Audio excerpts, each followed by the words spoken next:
Chase Thomas podcast.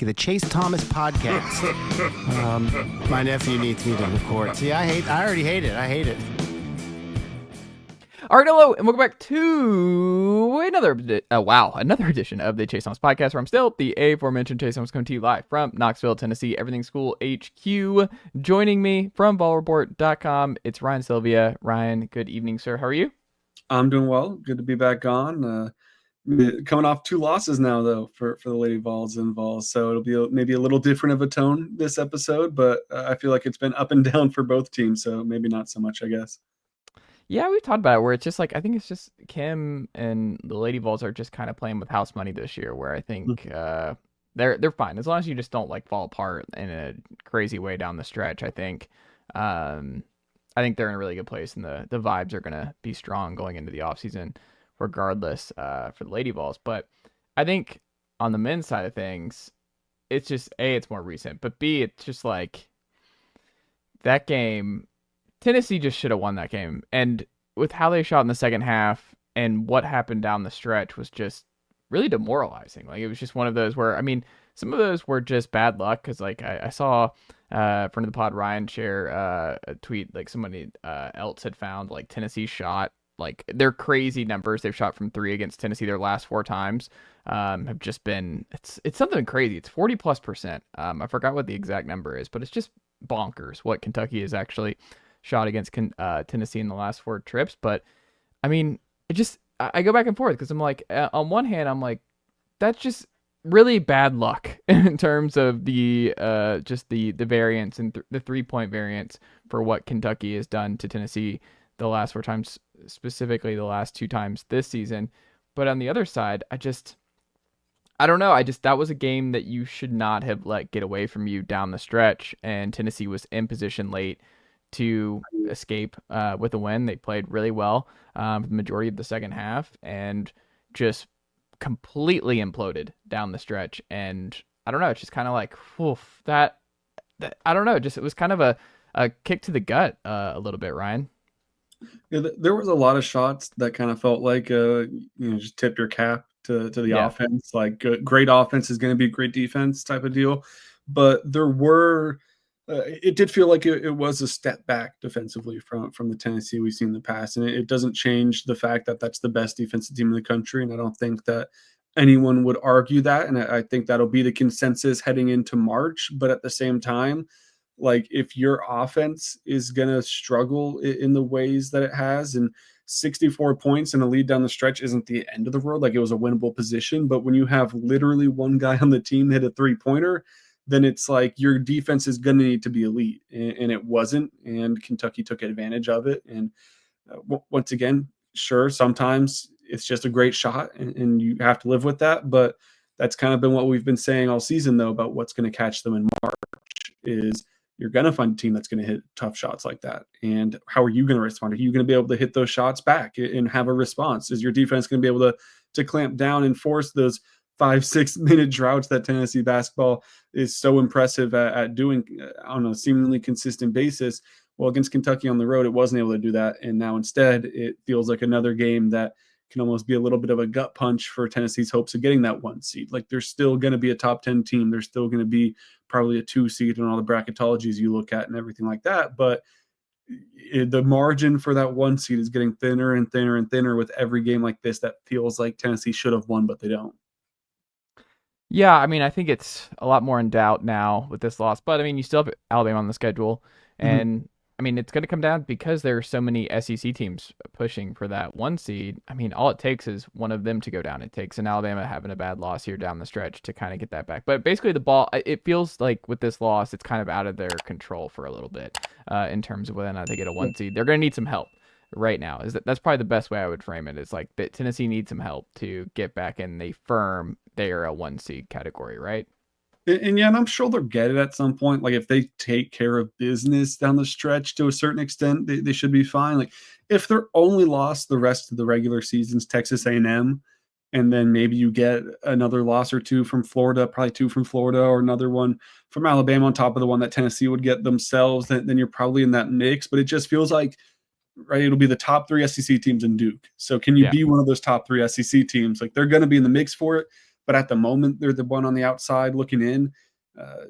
I forget who always makes it might be Evan Maya or someone on Twitter that's like the list of top teams in the country. It's like, do people remember your last loss? Yes or no? Then if it's yes, then you're not the best team in the country, and that's Tennessee right now. But if it's no, then maybe you are the best team in the country. Well, by the end of the season, if Tennessee can play its cards right, then yeah, people will probably forget this loss to Kentucky. They'll forget maybe a loss at number 8 Texas A&M, and then all of a sudden you're right back in that conversation for being one of the favorites. So we'll have to see how it plays out. They're just a stretch away, I guess, from making a strong case to be that 1 seed, but it's just the margin for error. Like if you win on the road at Kentucky, then maybe you can lose that game to Alabama and still be a 1 seed. Now, I don't think you can lose that game to Alabama, assuming you also lose at A&M and consider yourself in the 1 seed kind of department. And I will rule out like this team. Like I wouldn't rule out them beating A&M and Alabama. Like Sure. I think they can absolutely do that. And if they do that, then they're back in the firm 1 seed conversation, maybe even a favorite to get it at that point. But I mean, that's down the road. We'll get on as we do these pods together, Ryan. We'll get more and more into the 1 seed weeds. But I mean, in terms of this game in particular, what was your key takeaway 24 hours out now? Like what is still stuck with you? Because I'm curious if we're on the same page here. It was partially the 3-point shooting where it was like, it's tough to believe that Igor Milicic is the only guy on the team that makes a 3 the entire game like that. That was kind of ridiculous. In a positive note, I'm sitting here though and looking at the play that Igor gave and thinking that like, hey, if you can get that going forward from Igor, that stretch to begin the second half, Tennessee's not even in that game down the stretch if Igor doesn't show up and push it on offense and rebound so well. So a positive takeaway for me that's kind of stuck is like, hey, if you get that Igor production and then you maybe make a couple of those other pieces click, then all of a sudden you're one of those really good teams. But I guess on a negative side, it's what are you going to get from Chaz Lanier? Because it's been such a roller coaster with him, and we feel like the reality's in the middle, but it doesn't seem often that he's in the middle. It's either a game like we just saw where he struggles to get going really at all, and he's inefficient, and he really can't even get his looks off. Finished 3 for 13, 0 for 7 from 3. Or it's a games like we saw in the past couple of weeks where he seemingly can't miss. Like he goes on the road at Oklahoma and he dominates. And it looked like the Chaz Lanier that's kind of towards the top and is projected at being like an early second-round pick in the NBA draft. So to me, that's kind of the negative side of it is what Chaz Lanier are you going to get going forward? Or is it going to be kind of the Olivier Kamwa experience maybe where some games it's like really deadly and really good, and other games the impact's just not necessarily there. I mean, we've talked about this. I think that's fair. I mean, the Igor part of it, he's, I'm not going to do a deep dive here, just pure vibes, Ryan Sylvia. Igor's hitting 80% of his threes at the top of the key.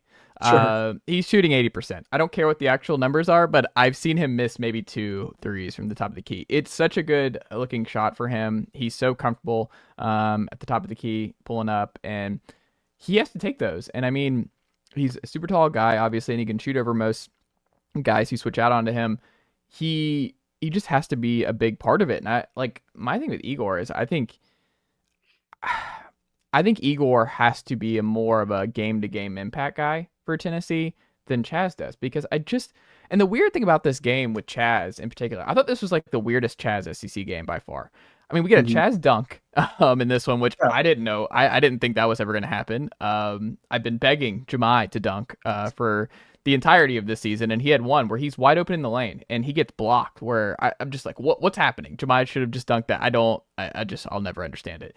But Chaz dunks, and he probably should have got an and one on that. Barnes was really incensed that he didn't, but he also was like looking. I was pausing like as I was watching it this afternoon, like he's looking on pick and rolls. Like Chaz, his vision I thought was pretty good here when he was in some pick and roll situations and trying to find guys inside. Like I thought he was active defensively. I think he tried and was pretty okay. Like I thought Chaz out. Like the only thing that really stood out to me that was frustrating about Chaz was he was 0 for 7 from deep. Was like that was it. Like, but that just feels like it's just so weird too, because the first half I mean, 0 for 5 from 3. Like, you only got up 5 threes. That's not on Chaz. That's on just, I don't know who that's ultimately on. Barnes not pushing, like, y'all got to get these up. Like, we're going to put guys in who are going to get them up. Like, I don't really know who's responsible, but that can't happen, especially against a team like Kentucky, because you're in a math problem with Kentucky. And I think that was something that you had to emphasize is like, y'all, even if you're not confident, like, you have to get these shots up. That's part of why I thought it wasn't surprising that Akpara had a bad plus minus for this game, is this was not an Akpara game. Like, he's not a good rebounder for his size for whatever reason. But he's also not shooting threes. He's not helping you space the floor. But when you're in that math problem and Kentucky's shooting the way they are from 3, I just think you have to lean on Igor at the 5. Like, he can rebound there, and it's not like he's in foul trouble, so you have to worry about that. I would have just gone heavy with Igor, maybe even Meshack at the 4, Gainey, Lanier, and Zakai, and seen what that would do for an extended run for Tennessee. That made a lot more sense to me, but there was a really insane lineup at one point. Barnes ran out where I think was it Cade, Akpara, and Meshack on the floor together at one point, where it just is felonious. Can't happen. I don't know what that was, but just can't do it. And I don't know. I can't believe they got 5 threes up in the first half. Like, that's the main reason you were down. Like, it's not even just that you went over, it's that you didn't. And you and I, we've talked about this. There's just no excuse at this point. Like, Gainey has to be in the starting lineup. You have to get, like, we have to move forward. Like, Tennessee did not start off well offensively again. That's the best 5-man lineup. That's what they closed with last night with Gainey in that 3-hole. I don't understand. I don't understand why you're just putting yourself in this position game over game, because it's clear. Like, Gainey, you need the shooting. Like, Gainey has to be out there because Gainey is going to rise and fire, and it can't all come down on Chaz or Zakai to take these shots from 3 and everything else. But I don't know. I'm throwing a lot at you, Ryan, but this is how we do things on this podcast. Yeah, and I think that, like, we talked about the shooting, and that was what hurt them in the first game, is they couldn't make a shot, but all those shots were there. Like, the talking point after that game was, like, you just weren't making wide open looks. And in this game, it looked like they just shied away maybe from taking as many. Jordan Gainey, not the strongest performance from him either, though. One of his weaker ones of SEC play, it felt like, went 0 for 4 from 3 and wasn't much of an impact on offense outside of, I think he had a couple mid-range shots drop. But if he you look took 12. That's my whole thing, is like, Gainey is not afraid. Like, No, they let him aren't play taking threes. Like, he's going to rise and fire. I need you to shoot. Like, I need guys on the court who are going to shoot. I do think this is interesting to look at, though. If you look at Tennessee's, 5 losses now, and you look at what Jordan Gainey's given Tennessee in those 5 losses, you see the Kentucky game where he goes 0 for 4 from 3 and scores 8 points. The last time that they played Kentucky, he scores 6 points and he goes 2 for 8 from 3, and really all of his attempts except for 1 were from 3. That Auburn game that they lost, and that's a slugfest. So his 8 points in that feel a lot better than the 8 points against Kentucky, just because of the way that game went. But the loss on the road at Vanderbilt, he's 1 for 6 and he scores 5 points. The first loss to Florida, he's 1 for 11. He scores 7 points. So maybe that is part of the deal for Tennessee too, is if they're going to kind of beat some of these top teams that they play, they're going to need Jordan Gainey to push them on offense a little bit. And it's not completely fair to Jordan Gainey, but it's just the makeup of the team right now and the lack of depth that they have and the lack of options that they necessarily have on the offensive side. Maybe you do need Jordan Gainey to hit a couple threes, or else you're in a really bad spot. And, because the games that they look really good in are the games that he does really well in too. The win over Florida at home, he dropped 16, and that's a game without 2 of your best players. But still, like, I think that's an example of the impact when Jordan Gainey's on, when he's hunting those shots still and they're starting to fall. Like, this team is, maybe that's when it takes the complete next step to elite status. I love this take. This is the I didn't have this on my bingo card here, but who had before the year that Jordan Gainey was going to be Tennessee basketball's Dante Thornton, where every game that you can look at for a Tennessee loss this past year in football, Dante Thornton did not have a good game, or Dante Thornton was not available, this, that, and the other. Like, it was Dante Thornton saved Tennessee this season, and without Dante Thornton, they're not a playoff team this year. And it was just kind of like, you could see it, where the games where it's like, did Dante Thornton have an impact? Okay, Tennessee probably won that game. Did Dante Thornton have 0 catches or 1 catch for like 10 yards? Tennessee probably didn't win that game. Maybe that's Jordan Gainey for Tennessee Hoops. It's like, did Jordan Gainey take a lot of the pressure off Chaz and Zakai? Okay, then Tennessee probably won that game because that's like you said, it's like a cherry on top to what else they do defensively. But I mean, that's the other part of it. Like, Ryan, what happened defensively down the stretch? Like, would you equate it a lot to just bad luck, or did you see stuff that was just like Tennessee just can't have that stuff happen that Barnes was alluding to after the game?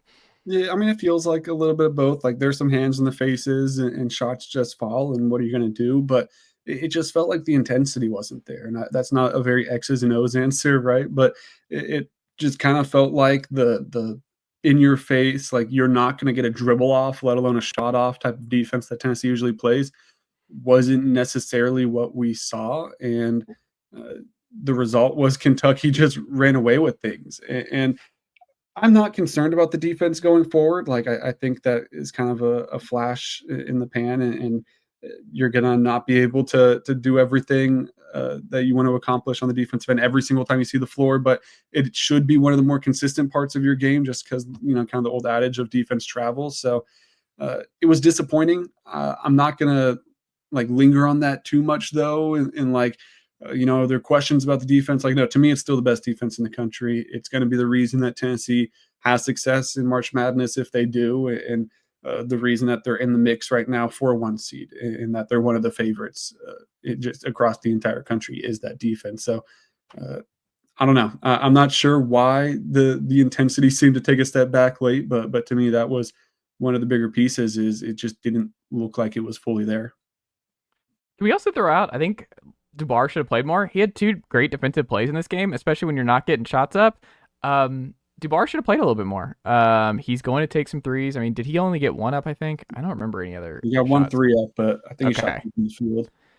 And he played, let's see here, 4 minutes in this one. And I just felt like this was more of a, like, I don't think every matchup's going to be good to, like, give Dubar more and more runway. But I think this was one where as I'm writing down, watching this, I'm like, Tennessee has a math problem again. And I just feel like in some matchups, Barnes is going to have to just like go small, that's offense heavy, and give up some defensively. Like, you're just going to have to do that sometimes. And not like the reason you fell apart down the stretch is because you banked on the defensive side of things, bailing you out on the road, and Kentucky made tough shots from 3. And that was it. Like, you lose by double digits because the offense won. Like, Kentucky's offense was better than Tennessee's defense.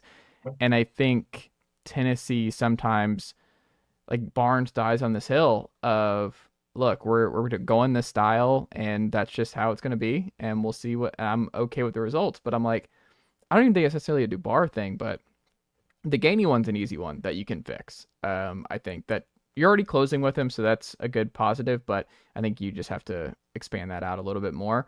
But you have to have guys who are getting up threes. Like, you cannot have in today's game 5 threes in the first half on the road at Kentucky. That just can't happen. Like, I don't care how many were good looks, bad looks. Like, that just can't happen. I don't even know how that's possible, right? Like, I don't. Kentucky's not a great defensive team. Like, this is not a situation where I think even Zakai was a little bit more passive from deep. I don't know if you saw that, but that was something I done. I thought Zakai was really active inside, and I thought he hit some really big shots at the rim. But I thought he was weirdly passive, especially with how well he shot over the last week in this game. That was something that surprised me. Zakai really did not kind of just try and take over, get more shots up from 3, because he shot the ball well. He's on kind of a heater. Yeah, I mean, if you want more shots from distance, Darlington Dubar is probably the guy to get more minutes. He's not scared either. Like, he's a guy that'll let it fly.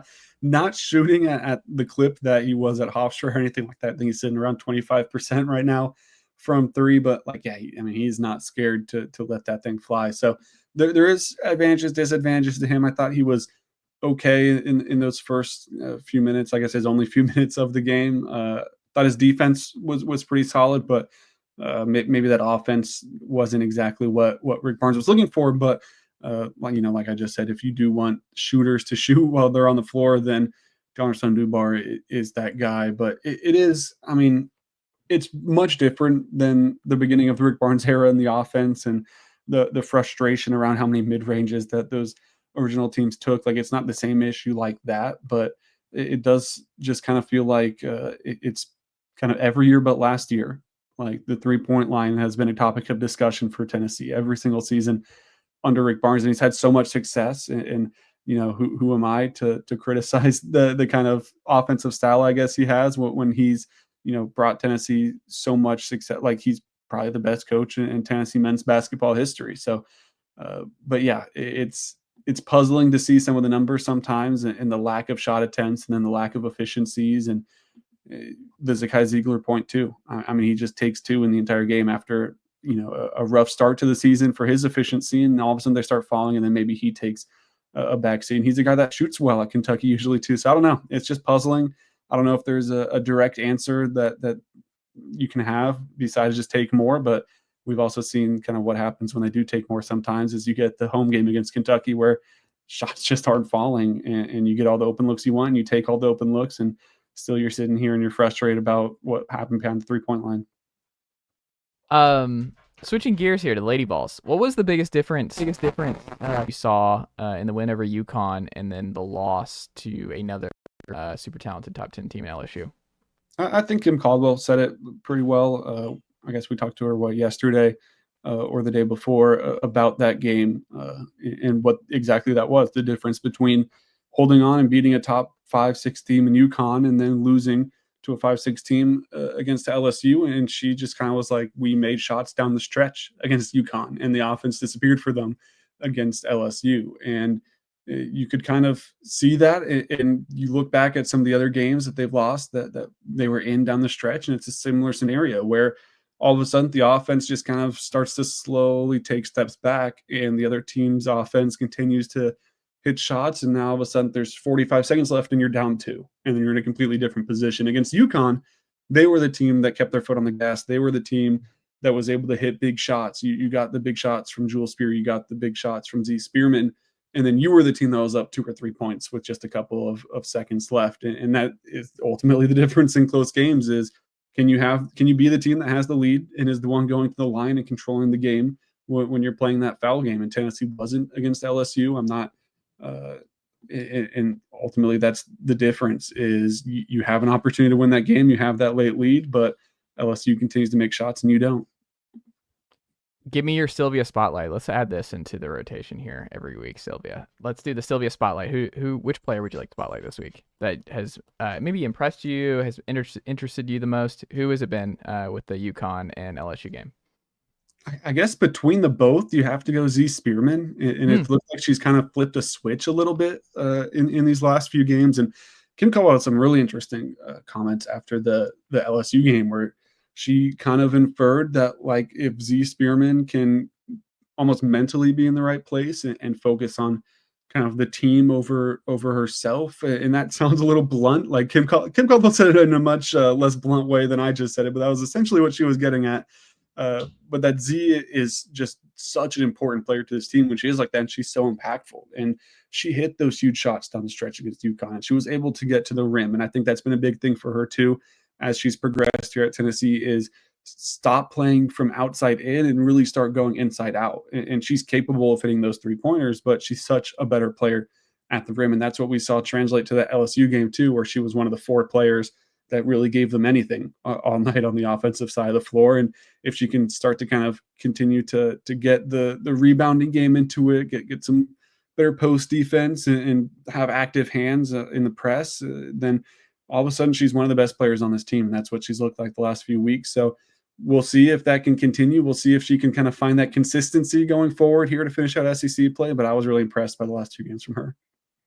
What is the biggest difference between Zee Spearman the first game of the season versus Zee Spearman now? I think she's just kind of more comfortable, which is probably everyone on the team, is you have so many more games under your belt, but she's just getting to her spots better. Like she's catching the ball with a purpose. It's not catching the ball and kind of running through scenarios in your head, like who's going to be where. It feels so much natural for her.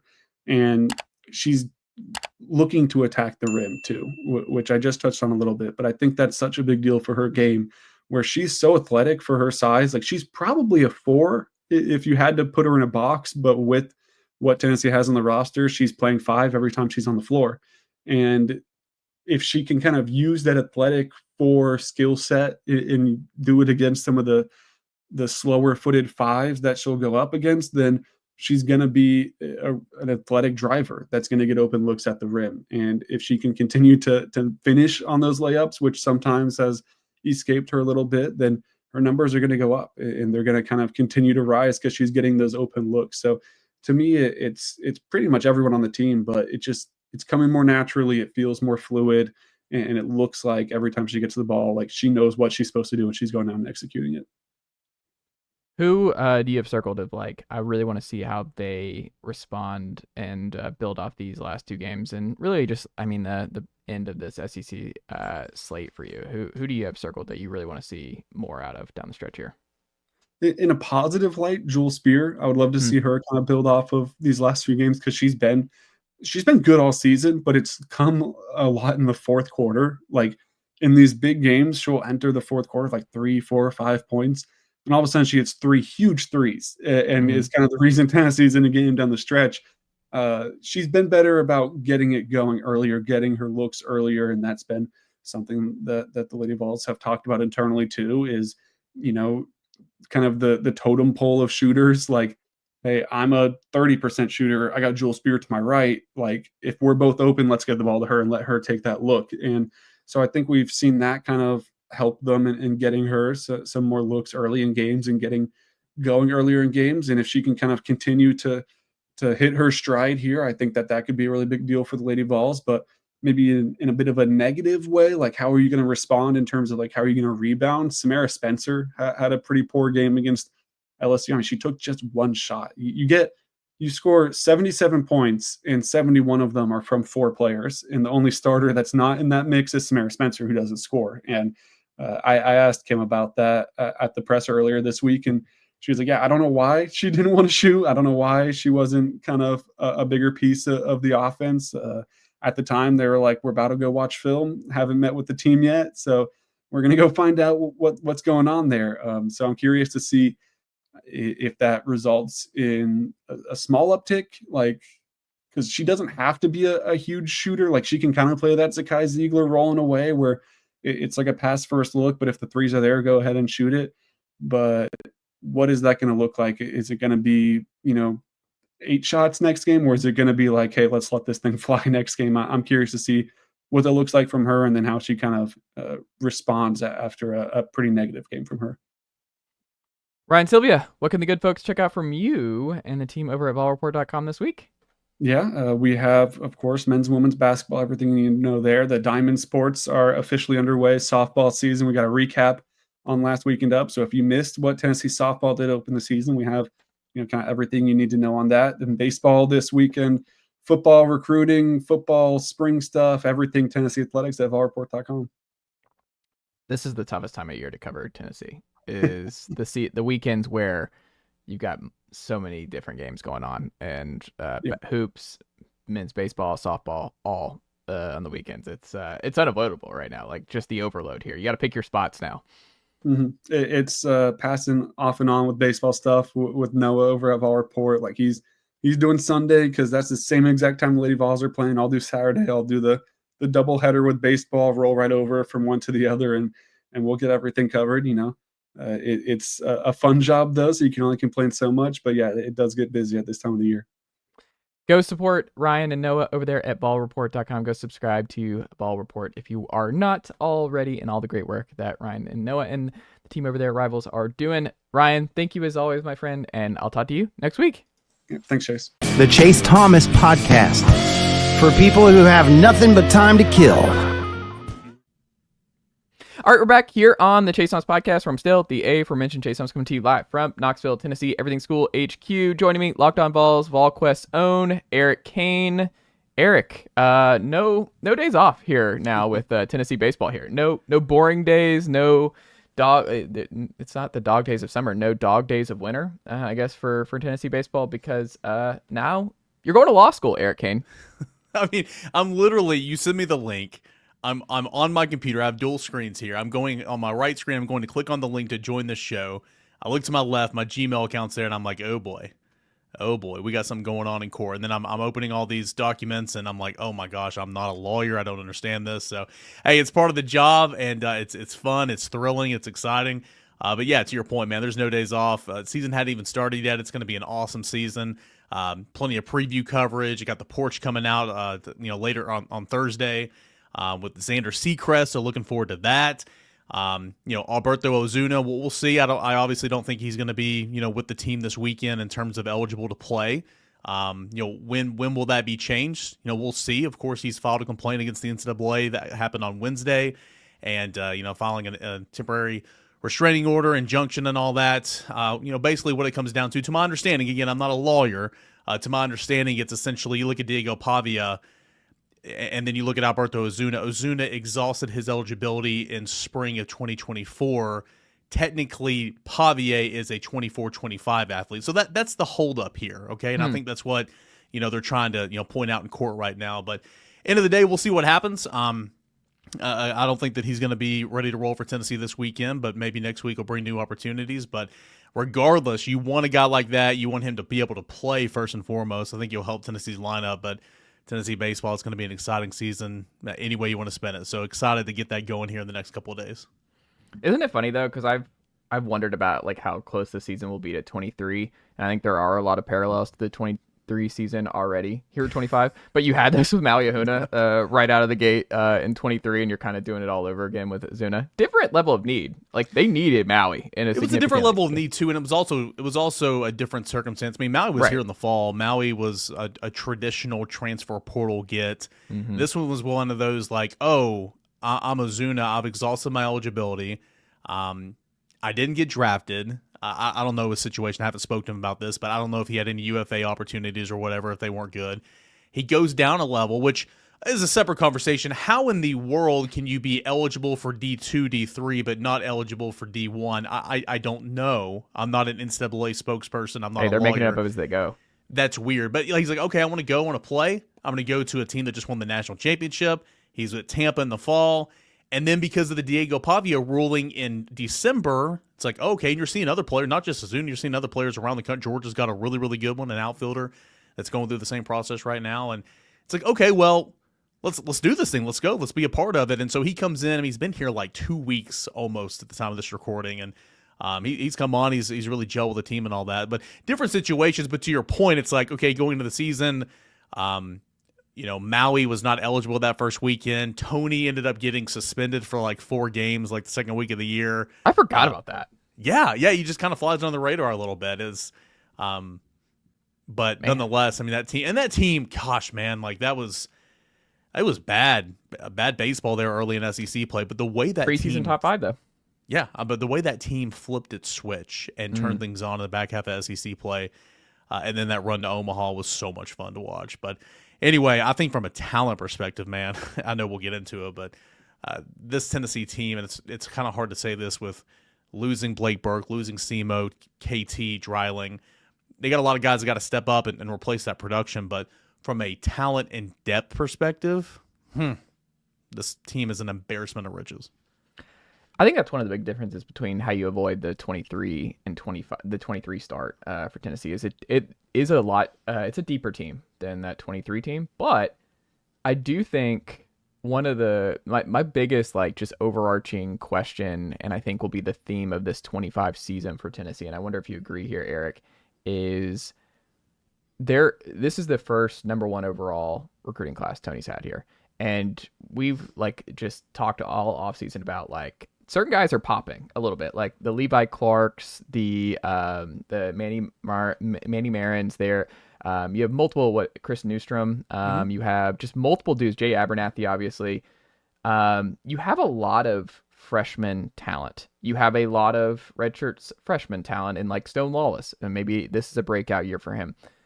You have a lot of dudes who are going to be chomping at the bit, pushing for opportunities, and you have some key transfers that you brought in to kind of bridge the gap, because Gavin Keelan won't be here the next year. Andrew Fisher not here next year. You look at a lot of guys in that respect. I'm just curious how Tony manages this, because I think right now, I don't know if like 26 and 27, I think Tennessee will probably be a higher star power and more of the traditional, just like in-house, just juggernauts of Tennessee baseball that fans have seen. Like the number one overall seeds years, I think is more likely in 26 or 27 for Tennessee based on how they've recruited and like the talent that they've brought in. I think this year, though, to avoid the 2023 issues of 5-10 in the SEC play early, I mean, Hunter Ensley, I think, can get to another level. I mean, he was close to 300 last year, but I think you probably need a 300 hitter from him. You need probably 15 to 17 bombs. Like he has to kind of pick up the slack of losing Dreiling and Tiers in the same offseason. I think Reese Chapman, there's just no way around it. Like Reese has to like settle in and just be. It's now or never for Reese. Yeah, Chapman. like it's like that's just something I have circled. Like Reese Chapman's got to be really good this year. Like he's just everydayer. Like he's got to settle in. He's got to be in the middle of the lineup and just comfortable. Like especially defensively too. Like it all has to come together for Reese this year for Tennessee to really get to where they want to go. I think. But they're just guys like you can't miss time here. Like when you're reading Cannon Peebles and Andrew Fisher and guys like that who are banged up right now, I'm like. Stone Lawless is raking. You've seen it. Levi Clark is raking. Like these guys they're coming. And I mean, they're going to be most likely starters, everyday starters in 26, but it might be 25. And I think a lot of fans need to prepare. Like there's going to be a lot of competition in 25 because you have the young guys who have all this talent and had a good offseason. And then the guys who are ready to go right now and to try and repeat. I don't know. I just think it's going to be interesting for Tony to manage throughout the year. Couple of things. Hunter Ensley ended the season off where you need him to play, consistently in 26. I went down to Florida last year, 1st of May. I think it was like May the 6th or whatever. They had that game got canceled on Friday nights. They played on Saturday. Then I want to say they played a doubleheader on Sunday. I can't remember the specifics. Maybe it's Thursday, Friday, Saturday, but whatever. He was awful in game 1 of that series when they played it. Mm-hmm. He left I think he couple men on base, struck out, bases loaded, struck out. They lost that game. He left that game hitting 237, I think. And he ended the season, as you referenced, I want to say, playing more games than anybody in the country, even more than A&M because Tennessee ran the table in the SEC tournament. I think he ended the season hitting like 296, 297 or whatever. Yeah. So, the work he put in May and June, incredible. He's got to take another step, got to find more consistency front to back. But you mentioned all the lineup options and all that. It's like, Tony's making $3.2 million a year. You got to figure it out, man. It's such a great problem to have because you mentioned some of the injuries like Andrew Fisher. I mean, I'll be real with you. I've not been there every single day. I'm not going to act like I was, but I've been over there a lot in, January, early February. And because of his shoulder tweak, I have not seen him play third base at all since they've returned to campus. Now, I saw him do warm-ups one time before the pizza series, but he didn't even play in that game. He's played some first base. So there's a situation where, he and Cannon Peebles will be available. I made sure that Tony gave me a direct answer. He said, yes, 100%. They will be available. They will play this weekend. But could Andrew Fisher play first base this weekend until, he's fully healthy and you slot him back over there to the hot corner?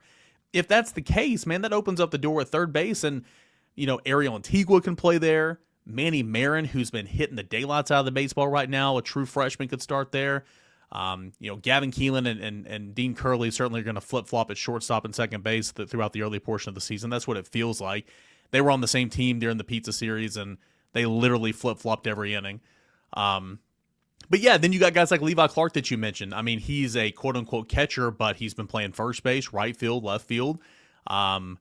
Chris Newstrom is a guy that's in the back of this conversation in terms of these freshmen with Levi Clark and Jay Abernathy, but dude's been phenomenal here in preseason. He played more infield in fall because of the lack of true outfielders. He's been playing more outfield in preseason. I think he's going to be a dude.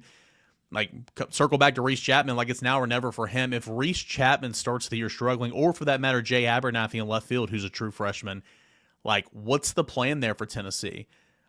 Manny Marin's got some reps in right field. Don't think you want to do that, but he's been getting some reps there. Levi Clark. You just have an abundance of dudes that you can put at your disposal. And I think the early portion of the season, especially with some of these injuries entering the season, you're going to see a number of different lineup cards for Tennessee and Tony Vitello. And that's exciting. That's awesome. Eventually, you got to solidify yourself, SEC play, your starting nine, your rotation and all that. But it's a long time between now and when Florida comes to town. So I'm excited to see all these guys play and to see the different combinations of players and whatnot in the order. I mean, we'll get to like who's this year's Dean Curley. Well, let's just get to it now because we're talking about this. No one had Dean Curley everyday shortstop before the year last year as a true freshman, and now, I mean, I think he's your most talented hitter. He might be batting leadoff. We'll see on Friday. He's gonna try and step into he's already got Christian Moore's number, so he's gonna settle right into that leadoff spot. I mean, I've been pitching Cannon Peebles as the leadoff for Tennessee and doing. That's very National League of you. He's going to have, like, the high OBP, like, what his eye discipline to play, because I was a big, like, Jared Dickey should be a leadoff guy for Tennessee. I was, like, pounding that drum for months, where I'm like, let's not overthink this. Like, he's your best guy at the plate. Like, I understand he's not going to be stealing bases and stuff like that, but, like, if I had to, like, look at who's got the best just OBP potential, it was always Jared Dickey. Like, he just had such a great eye and was so hard to get out and work counts and stuff like that. I'm a big your best hitter hits first. I'm okay with that when you have an obvious team. one. It was Jared Dickey, and last year it was Simo, and this year I think it can be Dean Curley. So yeah.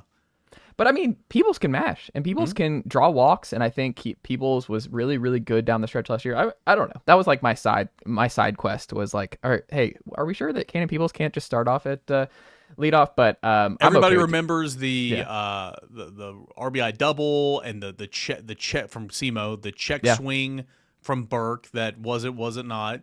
Yeah. The Dylan Dreiling winning it, Kavaris Tears leading off that inning with the triple. Everybody remembers all that stuff. Nobody remembers the walk. I remember. This is like I remember, Eric. This is like that's what I'm saying. Like I remember Cannon. Like, hey man, this is like I got you, man. Like I remember that. I remember the Cannon Peebles experience down the stretch. Like Cannon Peebles was just it's forgotten in the ether. No one's gonna remember any of that. But Cannon, I remember. I got you, man. I will stand for you. I remember that play. Yeah, he was. Yeah, 100%. It was big. It was big, certainly.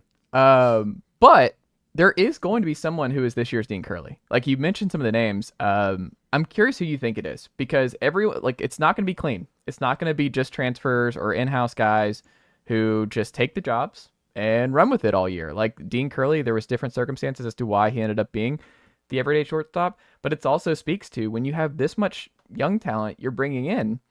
Like, if someone opens the door, one of the older guys opens the door with injury or whatever, these guys have the potential to just be like, all right, I'm taking it, and this is now my job. And it's going to happen. Like, who's this year's Curley to you? Who do you think is the most likely to fill the Dean Curley spot where no one has him in as an everydayer, as a true freshman, but he just plays his way into it?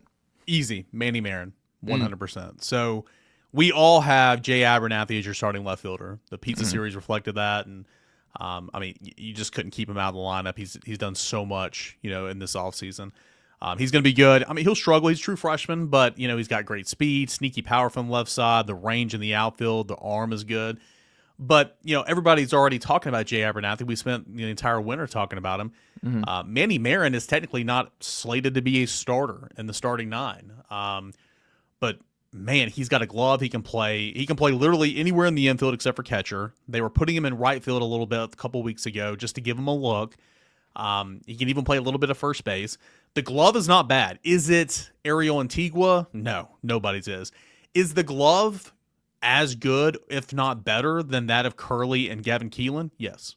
So the glove, like, that's what I'm trying to say. Like, the glove is not such a drop-off from Antigua. The difference between he and Ariel Antigua is Manny Marin is currently raking right now. Like, good pop, over the fence, extra base hits, double to the wall, stuff like that. So, say that I don't know what the lineup's going to look like on Friday, given Andrew Fisher and his limitations right now.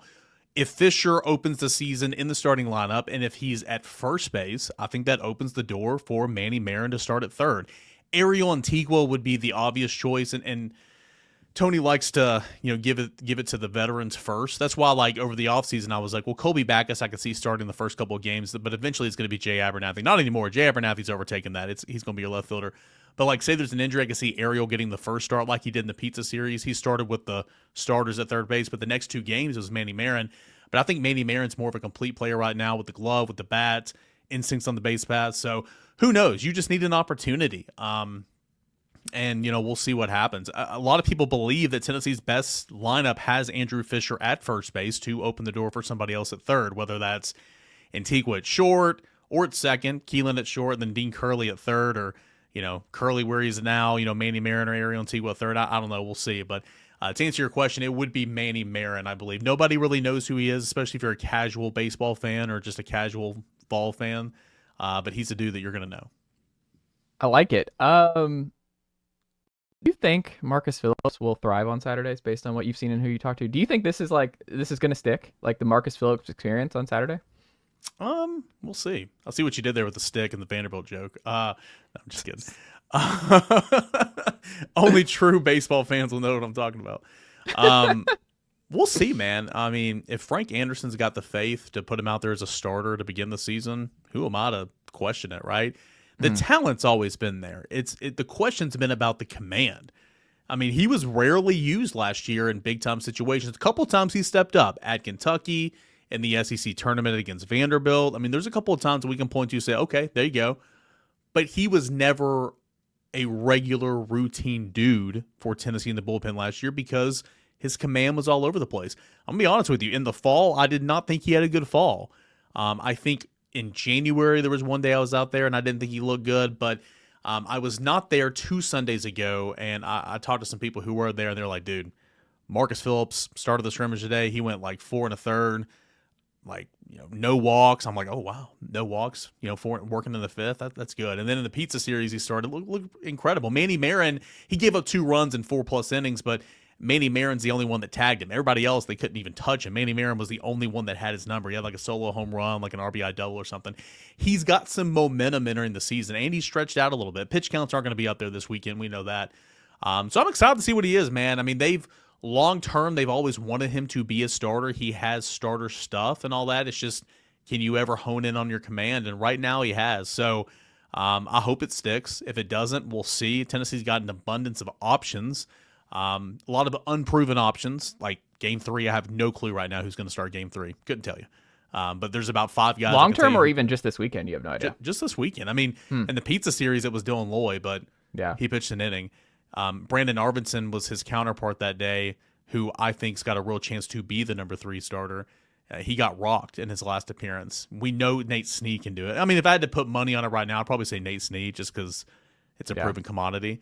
What they did last weekend in that, I keep saying pizza series for those listening or watching, that's like a dress rehearsal series for Tennessee. They had it last weekend. They had Snead that followed Marcus Phillips, and I gotta be honest with you, I hate that look. I think it's 2 very similar pitchers, both hard throwing from the right side. I would certainly not. I would have Snead following Liam Doyle, but I think they probably want to break those up because those are probably the 2 best pitchers that they have. So anyway, we'll see Doyle, what happens. I mean, you want you want Loy following Phillips on Saturday. I think, right? Yeah, I like that because very different looks. I mean, Loy's can certainly throw it harder than Kirby did last year, but again, very, very different looks. And then maybe we're Binky in there somewhere, not next to Loy because those are 2. Binky's got a funky delivery, but anyway, we'll see. But I think Brandon Arvinsson's a candidate. I think Nate Snead, obviously. Eventually, Tegan Coons will certainly start some games for Tennessee this year. Michael Sharman, who's a junior college pitcher that nobody talks about. He didn't have his best effort Friday, but he's a guy that I think could help Tennessee start some games. So, again, so much unproven. Like I was talking to one of the broadcasters that's going to have this series this weekend. So much of Tennessee's guys they have right now is like unproven talent, but it's talent nonetheless. And they just got to go out there and play and just show fans what they're made of. And I think they're going to be okay. I think so too. It's going to work itself out, but I love the potential of it. Like Marcus Phillips, I was telling a friend of the pod, Ryan, about this, where I was like, there's just not someone on this roster that has a more boom and bust potential than Marcus Phillips. Where it's like either I think he blows up and is like a first round looking guy in this weekend role, and he just shoves and he just looks like he has the best stuff, and he's kind of like what we thought AJ Russell was going to be last year for Tennessee, or he gets rocked, the command doesn't work, and he's just kind of like what we saw last year, where you see him in and out a little bit, and it's just like the ultimate what if. Like I don't think there's a middle ground. I don't think Marcus Phillips is just going to be okay as a Saturday starter. I don't think he has that kind of skill and like set. You need that middle ground, right? Like you need to have some good good outings, and you need to look the part and all that. I mean, I'm not saying that can't happen, but you can't live in the high and the low and the high and the low and the high because you can't afford to put him out there in big spots, right? So I mean, that was the Burns problem in 23, right? Like Yeah. eventually you're just like, all right, man, like it's just you're killing us. Like it's just Yeah. like we have to make a change on the Friday. Like The floor has got to Yeah. be so much higher here, and then hopefully that's the case for him. So I'm excited to see what happens, but I agree completely. I think in terms of this can go so well, or this is not going to last very long. I'm kind of right there with you. Lineup you think will ultimately be the best 1 through 9 this year for you, Eric? This is like an AP percentage question just for Eric Cain here. So like who hits first, who hits second? Is that what we're talking about? Or yeah, the 1 through 9. What do you think is the best one that we're looking at the end of the year and we're like, that was your best 1 through 9? okay, I'm gonna write this down so I don't forget. Curley leading off, shortstop. Keelan second, second base.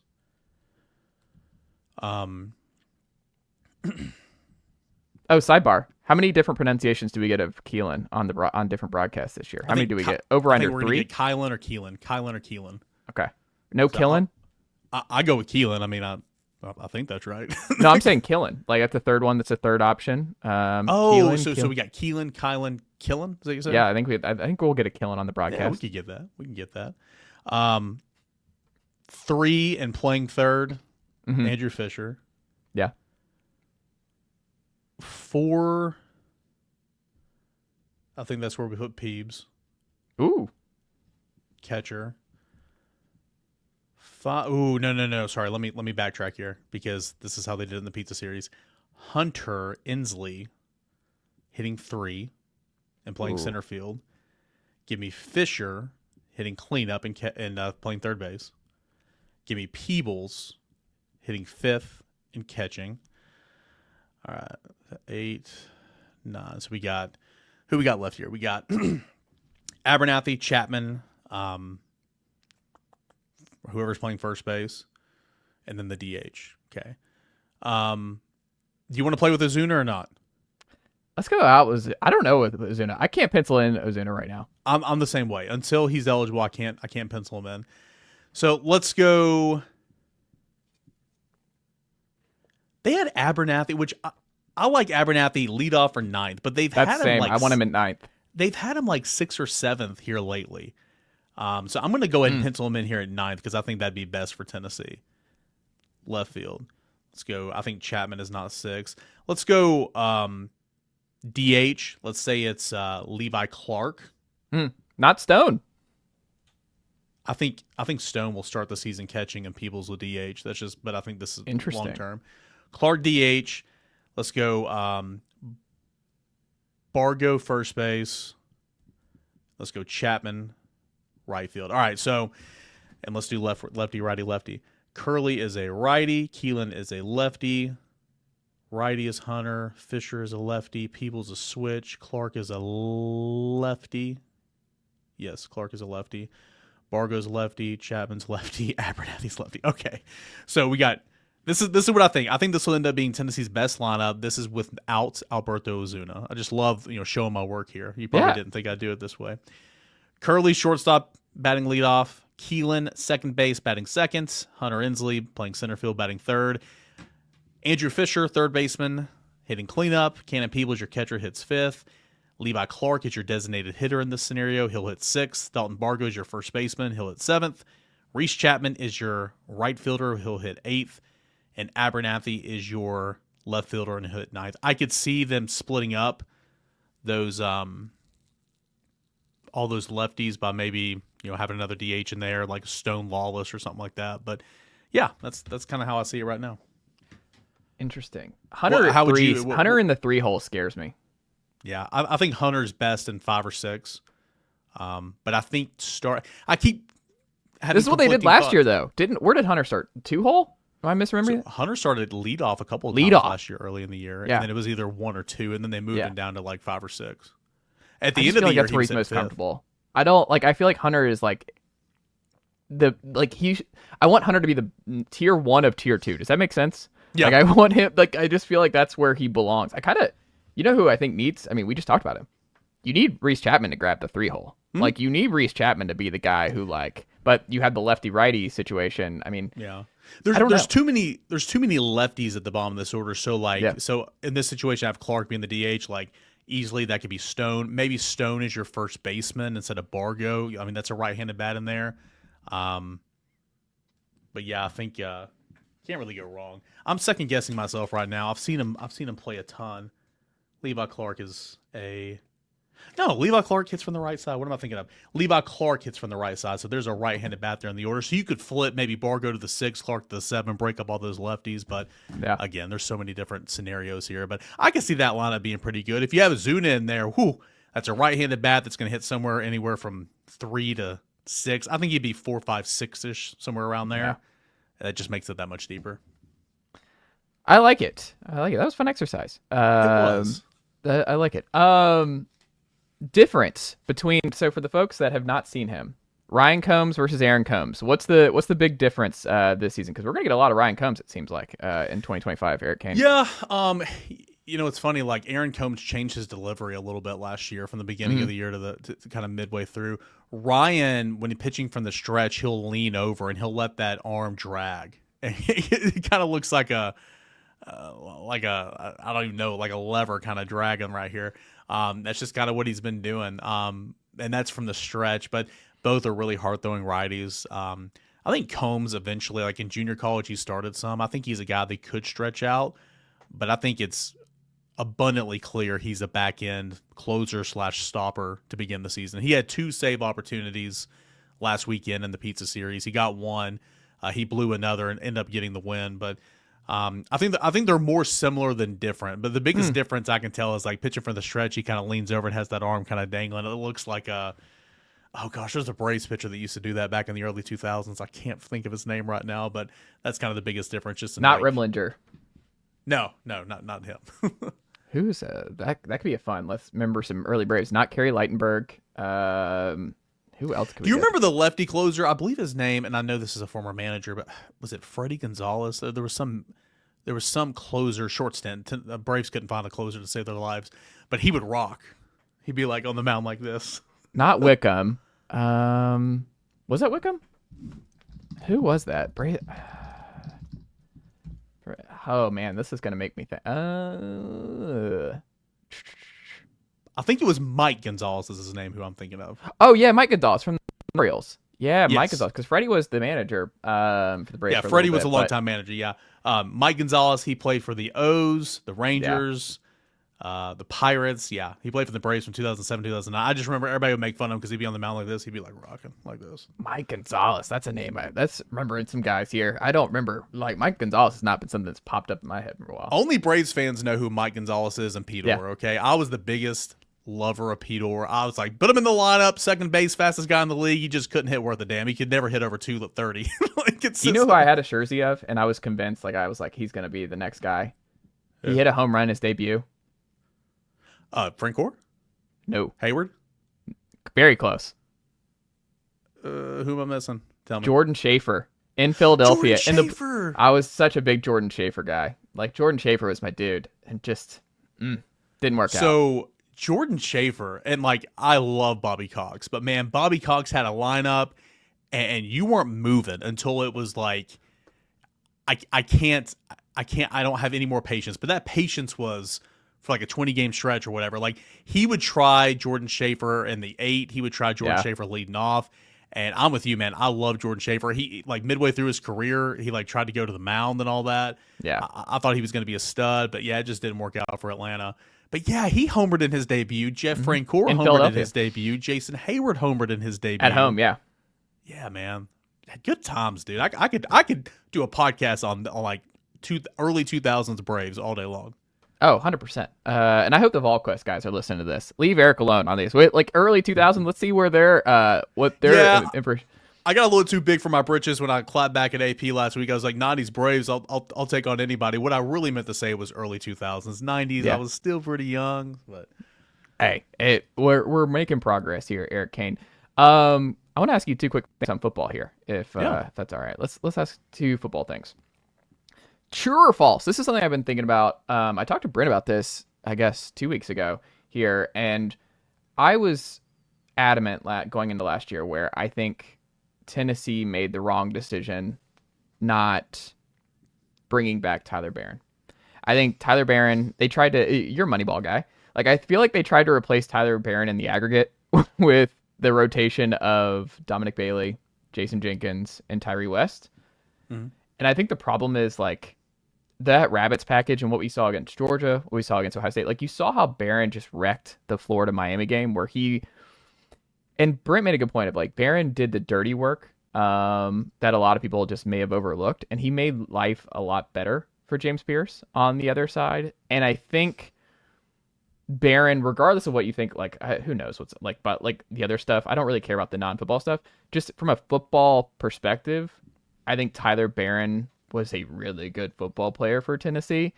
And I think you saw this past year with what he did in Miami and just his talent. Tennessee missed that on the other side of the line of scrimmage this year. And I kind of wonder if they go into next year and like, because you're losing so much in the interior, like, do you slide Dominic Bailey inside as one of your rotation guys in the middle next to Eason and company?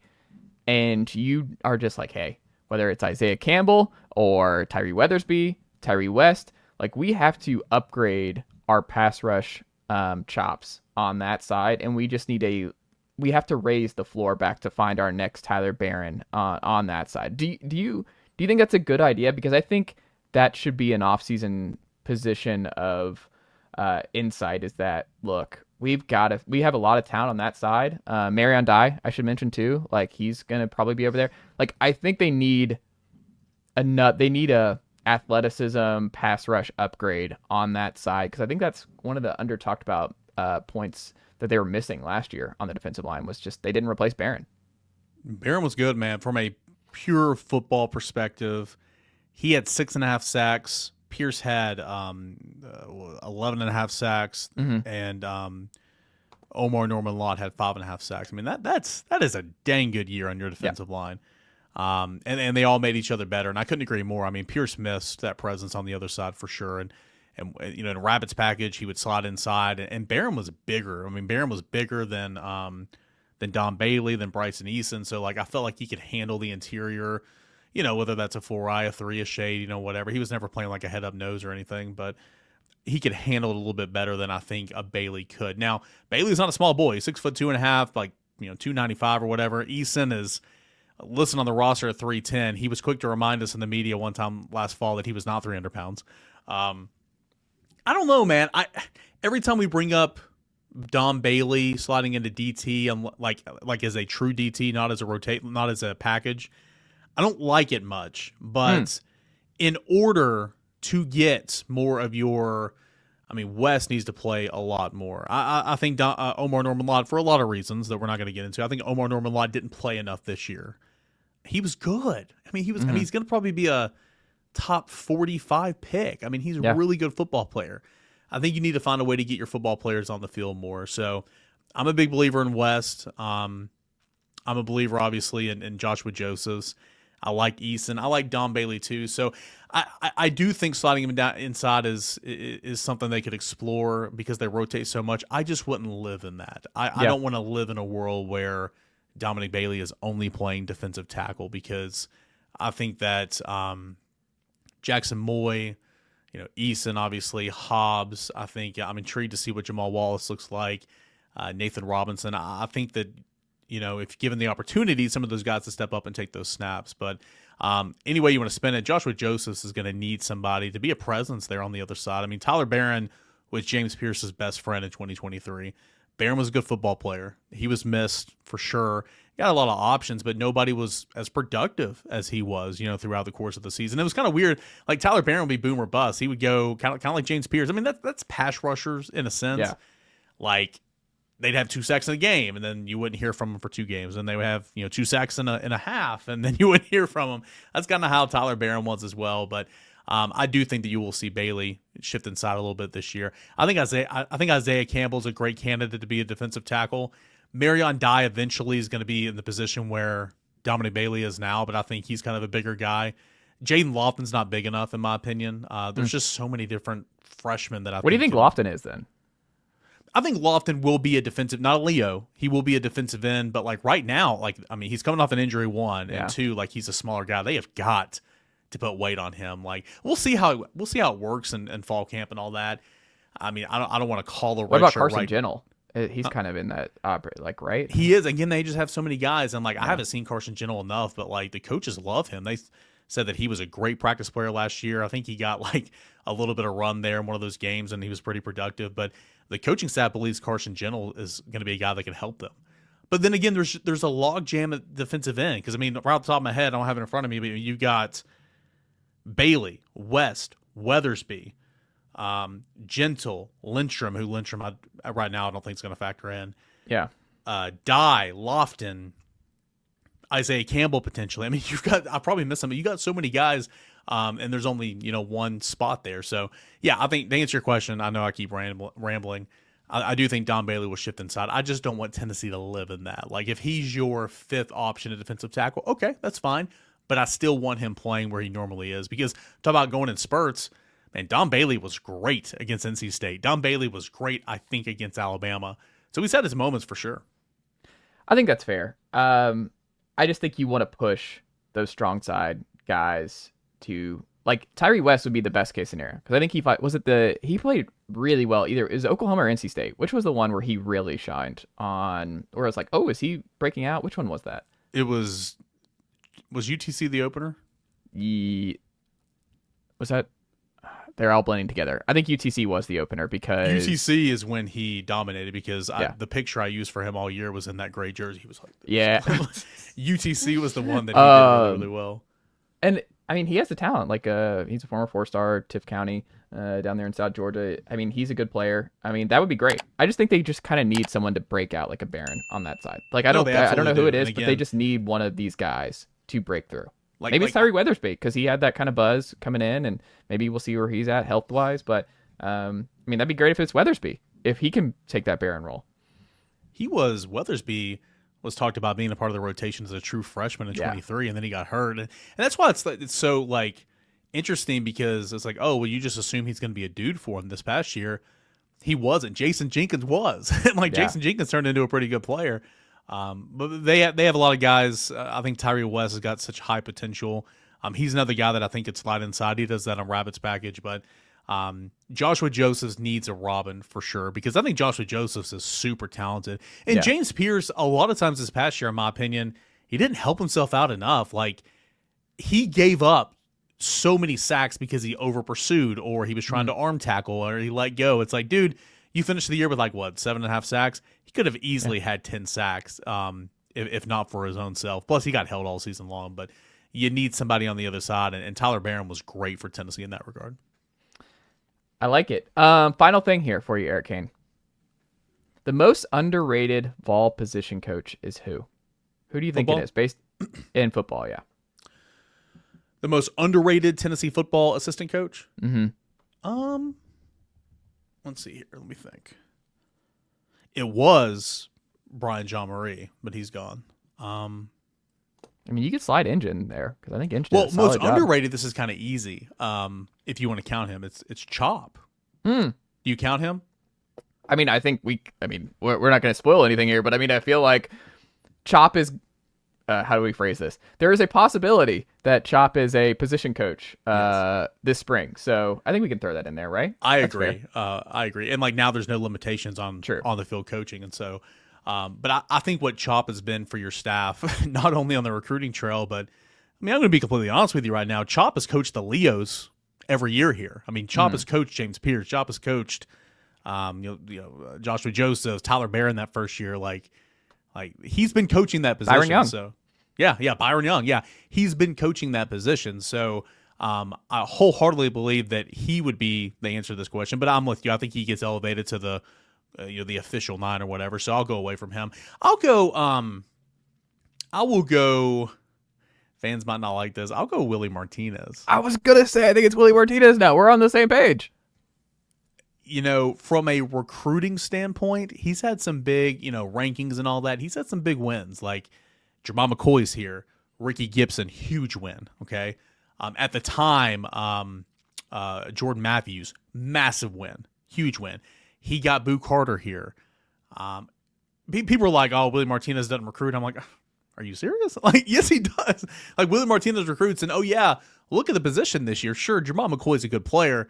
Tennessee's corners were pretty daggone good this year. So I think underrated, somebody that gets a lot of hate, a lot of blame, that's undeserving at times, is Willie Martinez. So that's who I'd go with that one. I mean, look at Kamal Hadden and his development at Tennessee coming in as a spring guy, and he became a really, really good player and a beloved guy. Like, I mean, he was getting booed in his intros, and then he becomes just a great player and a great story for Tennessee. After that South Carolina game in 2022 where he was getting beat and getting up and talking crap every play, it's like, dude, stop. Like, we are all so tired of you. But yeah, to your point, he just kept going to work, and there were rumors that he was going to leave that offseason, via the transfer portal in that spring window.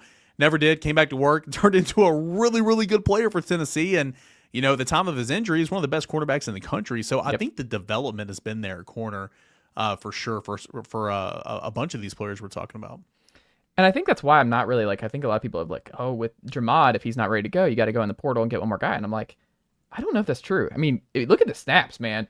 Ricky Gibson and Jermod McCoy are playing 70 snaps a game for Tennessee last year. I think what they'll do, if they do anything, is hey, guess what? Jalen McMurray was solid. I mean, he was in the top 100 in PFF cornerback grades this past year. And I don't know what that looks like with a full-time, just a lot more responsibility on one side. But older player, was solid last year. I mean, I think I have all the confidence that Jalen McMurray can hold up while Jermod McCoy, if he is not ready to go right away, that him and Ricky Gibson will be solid there. But you missed that safety blanket, right? Because so many times I'd be sitting there covering the game, and I look up, it's like, oh, McMurray's in for Gibson. Okay, cool. Yeah. Oh, McCoy's getting a breather. Okay, McMurray's in there. Okay, cool. So you didn't even think twice about it, but now it's like, oh man, Ricky Gibson's hobbling. Who the heck's going to go in there and play? It's like, I mean, who is it right now? If they didn't go outside, I mean, I don't know. I mean, there's some talk that Caleb Beasley might get a look at safety this spring, which I don't know why you would do that when you need corners. So I don't know. Marcus Gorey's got to take a step. It might be a Christian Charles thing, right? Where Christian Charles, you tried him and it just didn't click. And I would not move Christian Charles at all. Christian Charles actually looked pretty daggone good last year, being a part of that safety rotation. Yeah. So I'd keep him where he is. What's Marcus Gorey do? Which one of these freshmen are going to step up? I think, depending on, and we'll see in spring, if the health and availability of Jordan Thomas, which I think that's still kind of a long road, in my opinion, at this time. Somebody's going to have to step up, back up Boo Carter. So one of these freshmen, Tennessee signed 5 defensive back freshmen. None were very highly rated, right? But they're going to play. They're this is a huge spring for those guys. So who's going to back up Boo? Which one of those guys can step up? Is it going to be Ty Redmond? Is it going to be Sidney Walton, the safety? I don't know. They're going to step up and have to play some significant snaps. So I do think cornerback's interesting, because I'm with you. I think McMurray's going to be fine at corner. It's just, I didn't think twice when he was in the game spelling one of those guys last year. Right now, it's like, okay, who the heck's going to go in there? I don't know. I'm with you. I think the most pressing question is the backup to Boo, because if Boo's playing both ways and he's going to be on punt returns. How much both ways is he going to play, though? Until I see him what does this offense there, look like? I mean, what does this offense look like? What does the slot production look like? Yeah, I think that might be an indicator. But until I see him over there, playing actually 20 snaps on offense a game, I'm just not going to believe it. Now, I could easily see him being a part of some packages and all that, and maybe it will evolve and grow as the year goes on. But can he not be Velus Jones for a little bit? 20 snaps of Velus? Well, Velus played. I mean, he was a starter there. Oh no, I'm just saying a small package, like Velus in the red zone, where they had that play against Georgia, where Velus he had the first touchdown of the game for Tennessee in the red zone, and he was moving in motion, and then he's on the smaller side, and you just kind of lost him on that side, and Hendon just found him, and it was a wide open touchdown. Yeah. I think Boo might be a red zone guy to me, where it's just that first step, and just because of how tight it gets there, you kind of just want guys who can just make plays. And his first step is just really good. Maybe that's where you use him a little bit more. But I mean, I have a hard time believing Boo Carter's not going to play. Some pretty, I would be factoring in, 10 to 15 snaps. I just think Boo's that good. I think Boo might be your best all around player at Tennessee in 25. Hey, I hope you're right. I mean, I would love to see it. I don't know. It's one of those Brent Hupp style. Until I see it, I'm not going to believe it, right? I'm penciling it in. I think he's got, you have nothing to lose, right? You have the only thing you have to lose, they messed up not playing Boo at punt return right out of the gate. I think that was just overthinking it. Chase Thomas all in on Cannon Peebles. Chase Thomas all in on Boo Carter on offense. Cannon People hitting leadoff. I like these. These are things, and I will stand by them. This is an all vibes podcast, Eric Cain. get the stats out here. It's like that whole meme of like the ball knower, like the advanced analytics guy, and then there's just that guy. He's a hooper. Like that's what I look at Boot Carter. I'm like, that's a football player. Like Boot Carter should be playing a bunch of snaps. Boot Carter is. I just think he's definitely got the most talent and just the most versatility. That I just think he's a game wrecker. Like I think on punt returns, he's going to get some. He's got the D. Williams burst on punt returns. He's going to house a couple this year. He's going to get some picks. He's going to settle in. I think he's going to be really good rushing the passer at the star spot. He's naturally good there. Force some fumbles. And I just think he could feast in the slot. I mean, I don't know what it, like, I'm not doubting Boo Carter. Like, if there's one guy on this roster who I'm like, I feel like he's just going to be good wherever he plays, it's Boo Carter. He's the only, like, I don't know. There's a reason Tennessee stepped up to make sure he did not leave. Yeah. Right? Like, he's talking about Nico taking a second step. You know, we mentioned Chris Brazzell taking a second step. Maybe that was off the air. I can't remember. He needs to. Boo Carter is going to be a dude for you. And so I would love to see him play offense. They need to get the football. Like, the football in his hands is not a bad thing. Yeah. We had a couple of his games, high school games on television, and I understand East Tennessee high school football in 6A is not comparable to the Southeastern Conference, but boy, he was dynamic. I mean, he was fun to watch. So hopefully you're right. I do hope that, and I think they're going to work to get him involved. I just hope that they continue on that plan and that it evolves and they don't just say, oh, well, we tried it. You know, he needs to focus on defense now. Like, no, like continue to like work at it and all that and see what it can happen. I mean, is he going to be Justin Hunter? Like, no. Or what's his name? Did I say his name right? The guy that won the Heisman. Yeah. Travis Hunter. Justin Hunter, former Tennessee Volunteer wide receiver. He could Travis be Justin Hunter. Is he going to be Travis Hunter? Like, no, he's not going to be Travis Hunter, but could he be a dude that helps you when you need help? For sure. Yeah. Yeah. I mean, I think he's like, the sky's the limit for Cannon Peebles and Boo Carter in 2025 here, Cain. I've planted my flag on both. Eric Cain, what can the good folks check out from you and the team over at Volquest.com and Locked On Vols this week? Yeah, getting into baseball season, talking a lot of baseball on the pod in segment number 3 this week. Got the Porch podcast coming out. Xander Seacrest is going to be joining me. That's coming out on Thursday. Really looking forward to that. And I know Tennessee fans are excited to hear from Xander again. Tennessee basketball coverage over at Volquest.com. No shortage of information available at Locked On Vols and, of course, Volquest.com. So appreciate you, Chase, for having me on the show. There we go. Subscribe today. Locked On Vols, Volquest. Go do it. What are you doing if you're not already? Go subscribe to both. Eric, keep up the great work, my friend, and we'll check back in again very soon. Hey, sounds great, man. Thanks so much. Nicely done, nephew. The Chase Thomas Podcast. Hell yeah.